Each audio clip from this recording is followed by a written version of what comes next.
Bonjour à tous et bienvenue sur Alpha Perf. Aujourd'hui, on va faire un petit récap sur Bitcoin, ce qui s'est passé à court terme, faire un point sur les trades en cours, les calls qui ont été lancés hier. On a eu un discours de Trump, je crois, enfin, à mon heure, c'était ce matin, je crois, vers 6 h du matin. On va ensuite faire un petit tour sur les datas qu'on a l'habitude de regarder, liquidation, open interest, ratio long, ainsi de suite avec ce que font les whales. Et un petit tour sur le calendrier économique. Donc, qu'est-ce qu'on va pouvoir trader aujourd'hui? Donc, Bitcoin nous a fait. Alors, j'ai fait une vidéo, je crois que c'était vendredi dernier, où on avait breaké. Non, j'en ai fait une lundi, pardon. Où on avait fait un récap de la semaine, où on venait retester cette trend-là. Intéressant parce que cette trend-là, le haut du canal, est en train de tenir. Vous voyez, on le suit, le haut du canal là nous supporte à court terme. On l'a breaké avec une grosse prise de liquidité qu'on va voir tout à l'heure. On l'a breaké, on l'a réintégré et là on est en train de travailler encore au-dessus du canal. Ce qui est assez bullish à court terme pour continuer à aller chasser ce qu'on a en haut, ce qui nous attend en haut. Sachant qu'ici, si vous voyez la structure du prix, on voit clairement que on a de la liquidité qui reste là, on a des points ici, vous voyez, on a été racheté directement, on a été reshorté, donc on a de la liquidité qui est ici, on a de la liquidité qui est ici, certainement ici. Enfin, voilà, toute cette zone-là, là, c'est clairement une zone où il y a de la liquidation, d'accord? On le voit bien, hein, enfin, quand ça descend l'escalier comme ça, les gens qui se positionnent en short posent leur stop en suivant par ici, ainsi de suite. Et on doit avoir un énorme cluster de liquidité qui doit être là et après plus vers les 100 000. D'accord? Donc ça, c'est très intéressant pour se positionner nous aujourd'hui. Alors, moi, je suis déjà positionné. J'avais fait un call sur le Discord avec une entrée dans la zone des 94 300. J'avais dit sur le Discord que je ne mettais pas de stop parce que j'allais attendre une réaction du prix, ce qu'il y a eu, d'accord? Et ce qui m'a… Alors, c'est un peu risqué de faire ça, mais bon, moi je manage mon risque. En fait, je suis rentré qu'avec une demi-position. Et là, j'ai scale up ma position, enfin, je vais scale up ma position ce matin, ce qui va me faire un average pour avoir une position correcte, je pense, dans ces zones-là, d'accord? Et ce qui fait que là, tout ce que j'ai rentré ici, j'ai déjà mis ce matin un stop à BE, d'accord? C'est-à-dire que ma position, en fait, elle est comme ça. C'est une position gratos, qui était risquée. Alors, je ne conseille pas de faire ça. Pourquoi? Parce que c'est relativement risqué. Si on aurait pu partir à la baisse et puis aller éclater tout ça, hein, aller chercher ça. Bon, moi, j'y crois peu. Enfin, j'y croyais peu. Et si on ne prend pas les mèches ici, ça peut être intéressant de voir que ce bas, vous voyez, on a quand même des belles touchettes. Alors, je l'arrange à ma sauce, vous allez dire, mais c'est quand même assez cohérent. On touche, bam, on vient mécher, on ferme, on ferme presque, on vient mécher, bon, on a presque la fermeture là, on vient mécher, ça c'est que des excès, quoi, hein, d'accord? Et là, on revient mécher dessus. Donc, vous voyez, je le fais maintenant, donc on va dire c'est un hasard, mais ça montre que même les canaux comme ça sont quand même respectés. Il y a de l'intérêt. Alors là, on avait une zone d'imbalance. Non, c'est pas d'imbalance, pardon. C'était la zone de rechargement de ce niveau-là, des 61,8 au 76,4. OK, dans lequel on a réagi exactement comme il fallait. On a travaillé cette zone hier. On a éclaté cette zone où on s'est retourné, on s'est retourné un peu plus bas. Il y a eu de l'excès comme d'hab, hein, il y a eu de la liquidation, donc il y a eu de l'excès. Mais on s'est bien retourné dedans et on est toujours sur le haut de cette zone. À voir si ça tient. Maintenant, cette zone, je peux l'effacer puisqu'elle a été travaillée. Donc voilà, maintenant, voir si ça tient ici. On a de l'imbalance haussière. Attendez, je vais virer ça. Voilà, on a de l'imbalance haussière qui s'est créée ici. Il faudrait qu'on la respecte. Ça serait une bonne chose. Il faudrait qu'on ne la prenne pas au plus de 50% de cette imbalance. Donc là, ce qui nous ferait qu'ici, là, moi j'aurais une probabilité d'entrée ici. Alors là, je le mets juste comme ça pour l'instant. Qui ferait le scale-up de cette position, d'accord? Qui donc doublerait ma position pour aller chercher des plus hauts. Et là, par contre, je pourrais mettre un stop ici. Bon, pour moi, si ça c'est breaké là, si ces fermetures sont breakées, les mèches elles tiendront pas. Hein, d'accord? Donc pour moi, voilà, ça serait le genre de position que je pourrais préparer pour la journée. Voilà, prendre 50% d'une balance, peut-être un peu moins, voir si on est gourmand, voir s'il y a de la force sur le prix. Et aller chercher donc des plus hauts, au moins ce haut-là, donc prendre cette liquidité et après on continue. Hein, voilà. Alors, ce trade-là, moi, sera rajouté à celui-là, d'accord? Donc pour le moment, là, quand vous faites ce genre de choses, gérez bien, calculez bien votre risque, bien votre risque. Si vous n'êtes pas rentré là, attendez cette entrée qui est aussi bonne que celle-là. Là, ça c'était très risqué de rentrer sans stop. C'est quelque chose que je fais rarement. Mais enfin, pour vous dire, j'avais un stop, mais le stop était à 91, je crois. C'était vraiment un stop de protection, il était en dessous de cette mèche. Mais il n'avait rien à voir avec mon risque habituel, d'accord? C'était vraiment un stop de protection de capital. Ça, c'est des choses que je conseille à personne de le faire. Mais bon, je suis trader relativement agressif et c'est des choses qui me permettent des fois de ne pas louper le train. Après, qu'est-ce qu'on a? On a Ether, où moi j'ai fait ce trade là que j'ai fermé ici, où j'ai pris un petit scalp. Ça s'est plutôt bien passé. Voilà, Ether. Alors Ether, pareil, Ether il est sur une phase. Alors là, je suis en train de regarder juste avec vous, je ne l'ai pas regardé avant. On est en train de faire ce canal haussier là qui est relativement propre. D'accord. Ether a pas mal de puissance hein, face à. On a des excès ici. Ether a pas mal de puissance face à Ethereum, à Bitcoin. Vous voyez, il a fait une poussée. Ça, c'est des signes que Ether veut se réveiller. Ça, c'est Ether face à BTC, d'accord?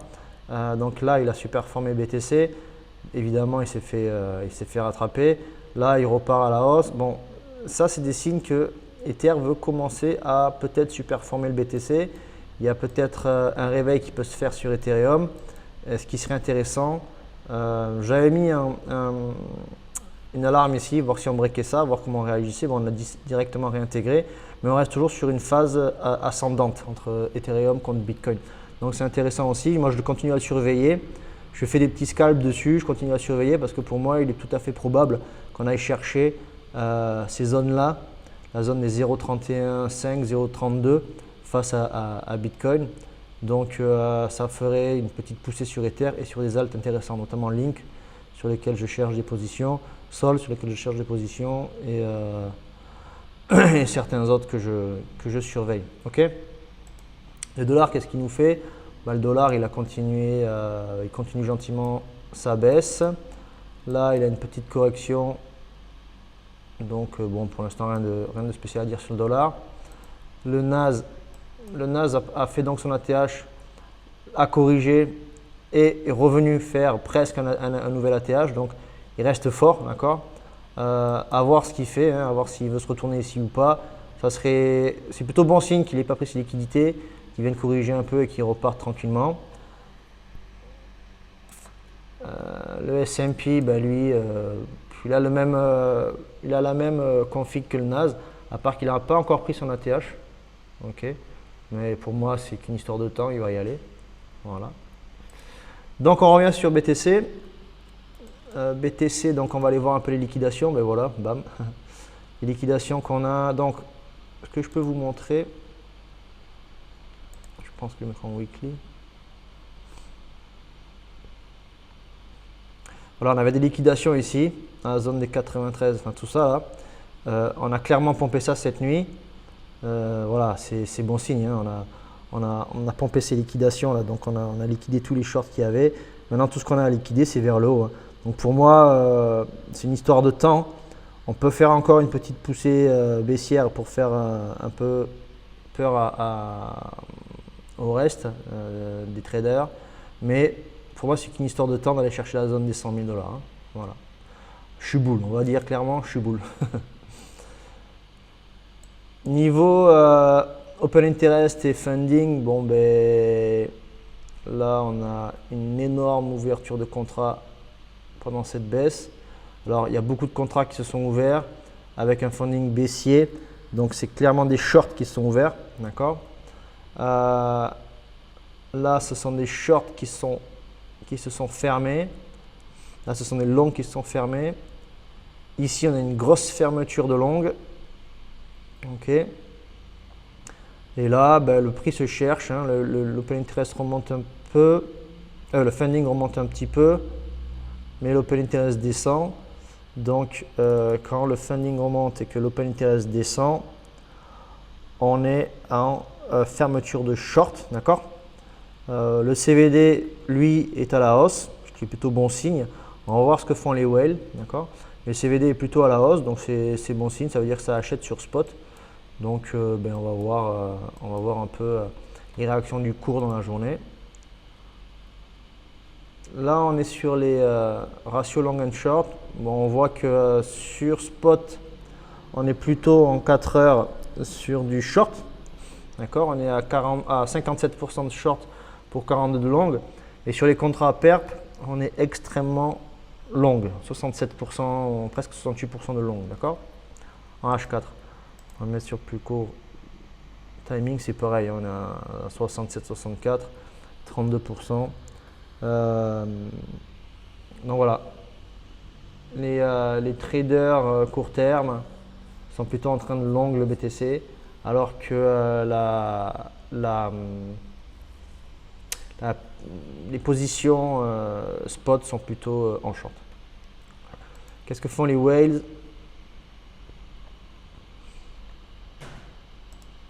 C'est un peu long, sorry. Alors les whales, donc ça c'est bon signe. On a tous les retails qui sont en train de vendre là, depuis ce matin. Les micro whales qui elles ont acheté ce mouvement, cette baisse, et les grosses whales qui achètent depuis 3h du mat, 4h du mat. Donc ça achète, 4h du mat c'est l'heure de chez moi, donc chez vous c'est depuis cette nuit. Donc ça achète tout ce mouvement là. Donc tout ce mouvement est acheté par les whales. Donc c'est plutôt intéressant, et en général avec les retails qui eux font l'inverse. Donc ce genre moi je suis dans le même mouvement que ça, d'accord. J'ai acheté, j'achète et je suis en train d'acheter. Donc moi je suis ce que font ces deux courbes là, et celle-là en général ben, je fais l'inverse, et là c'est parfait. Ils sont tous, on est en train de faire l'inverse de ce que font les retails. En général les retails ont toujours tort, hein. Donc s'ils vendent, le prix ne va pas continuer à descendre, il va se faire racheter. Les whales sont en train de racheter ce que les retails vendent, voilà. Donc c'est plutôt bon signe. Il faut être patient, c'est plutôt bon signe pour la continuation du prix. Pour moi, on va avoir une fin de semaine plutôt haussière, hein, après avoir ce qu'on a comme data, enfin faut suivre les data et voir ce qu'on a comme chiffres et un sorti qu'on aura dans la semaine. Donc aujourd'hui, ce soir, on a un FOMC meeting, d'accord. Puis il y aura un peu de volat. Demain, un employment claim, ça aussi, il peut y avoir un petit peu de volat. Les chiffres du chômage sont assez suivis en ce moment. Donc en général, si les chiffres sont supérieurs à ce qui est attendu, c'est forecast. Donc si on est supérieur à 214, enfin 214, c'est un bon signe pour les actifs à risque. C'est un mauvais signe pour l'économie, mais c'est un bon signe pour les actifs à risque. Si on est inférieur, ça sera moins bon pour nous. Qu'est-ce qu'on a? Et ensuite, on a le PMI, Flash Manufacturing PMI et Flash Service PMI vendredi. Voilà. Donc, un petit peu de volat aussi, mais je pense rien de bien exceptionnel. Mais il faut faire attention parce que c'est des chiffres qui sont suivis. La macro est assez frileuse en ce moment. Les chiffres et tout ce qui se passe avec Trump est quand même assez suivi et a un petit peu d'influence. Donc, n'importe quel chiffre qui peut sortir peut mettre un pump and dump ou un dump and pump. Voilà. Ok, donc petit récap, on va attendre de voir comment ça réagit aujourd'hui, même ce matin, ça serait bien. On va regarder les horaires sur les ouvertures européennes et peut-être attendre l'ouverture US. Il ne faudrait surtout pas qu'on casse ce niveau-là. Là, on a fait quand même un autre plus bas, ce qui n'est pas bon signe, hein. Même si on tient ces trends-là, on est quand même sur une tendance très baissière, hein. On fait des bas plus bas et des hauts plus bas. Donc, on est clairement quand même sur une tendance baissière que j'essaye moi, alors peut-être à tort, hein, mais que j'essaye moi de racheter parce que pour moi, il est très fort probable qu'on aille chercher cette liquidité. Même si on doit redescendre après, pour moi, on va aller retourner le prix vers ces zones-là. J'ai peut-être tort, hein, je ne cherche pas à avoir tort ou à raison. Je suis prêt à, si jamais les datas me montrent qu'ici il faut se retourner et qu'il faut breaker plus bas, ben, je trouverai une entrée short pour aller chercher des TP plus bas en short. Voilà. Ok, bon, j'espère que vous avez suivi. N'hésitez pas à liker la vidéo, de vous abonner, partager. Vous pouvez me rejoindre sur le Discord où on commence à être quelques-uns abonnés là depuis quelques jours, c'est très sympa. Notamment grand merci à Slashcoin de m'avoir fait participer, enfin interviewer sur sa chaîne, ce qui m'a amené des gens de sa communauté et je les remercie de m'avoir joint, de joindre le trading court terme avec moi. J'espère que vous allez apprendre un maximum que je peux vous apprendre. N'hésitez pas à poser des questions. Je suis là pour y répondre. Voilà, c'est une passion pour moi, c'est un plaisir. Je trade tous les jours, sauf le week-end. Donc, allez-y, lâchez-vous. Posez des commentaires, posez des questions sur Discord, venez sur Discord. Tout est gratuit. Voilà. Allez, merci. Et be safe and follow. Ciao, ciao.